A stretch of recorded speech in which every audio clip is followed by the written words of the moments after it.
And my third is, and this is more for your spiritual self. I think one of the things I've learned from your spirit and the way that you really show up for all your students and everyone that meets you is that life is energy. You often say that I don't want to mess it up, our um, our our attention goes. No, Our I'm gonna mess. energy flows where the attention goes. Our energy flows where our attention goes, and Yeah. for me, one of my experiences of that is when our energy is in alignment with our purpose. That is the greatest expression of our gifts and our contribution.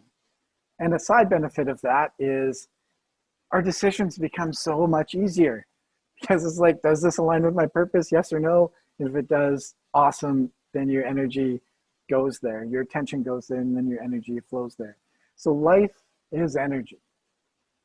So I'm curious if you would talk about maybe how you came to know that wisdom and how that shows up in your course and in your work. Well, okay. So if we look at another triad, so we've looked at the emotions, the conscious mind, and the wise mind. There's also the three selves: the unconscious, the higher conscious, and the conscious mind. The higher conscious mind's primary tool is energy. So that's it. That energy needs to flow from the higher conscious mind. Now, it doesn't, all energy doesn't come from the higher conscious mind. We get it in other ways, but the highest energies comes from the higher conscious mind. And so when its highest purpose, the higher conscious mind's highest purpose is for us to achieve our life's purpose. So when you say that energy is tied into our purpose, it's absolutely true. When we're on our purpose, we move forward into that. Now, how this became evident over time, and I mean, this is a 40-year study of change and growth. But first off, like, I always check things out with myself, and I noticed as I started to get more on track. So what held me back from being on track was those limitations. It's like, oh, well, I can't do that. I can't make enough money doing that. I can't, whatever. This is what I'm supposed to be doing. How could I be a good parent, father, husband if I do that? And so it's all of this stuff sort of letting these outer expectations get in the way. And as I got closer and closer to actually following my purpose, to share, to be out there, and to be a model of self-acceptance and self-love, then the energy started coming in more and more, more strongly.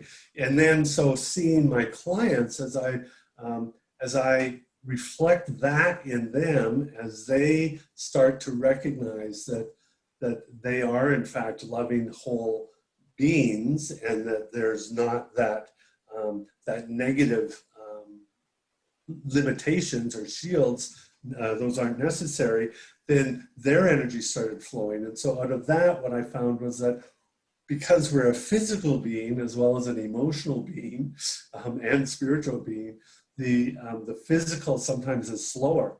And so what was happening with my clients and with myself is, as healing was taking place, as we were clearing blocks, there was dis-ease and discomfort in the body. There was tensions. And so I started studying Hunakane and different massages to look at how can we help the body to come into balance, recognizing that change happens in all three levels. So it's happening in the physical, it's happening in the emotional, and it's happening in the spiritual. And that it's that integration. And ultimately, change is about changing the way energy flows in our body. If we look at it from a scientific perspective, that's changing the neurology, changing the way the energy moves. From an emotional or a metaphysical, it's changing the chakras and the flow of energy in the body. So no matter what perspective you put on it, as we heal, we get access to more energy, and we flow that energy, and we so that the energy expands beyond us.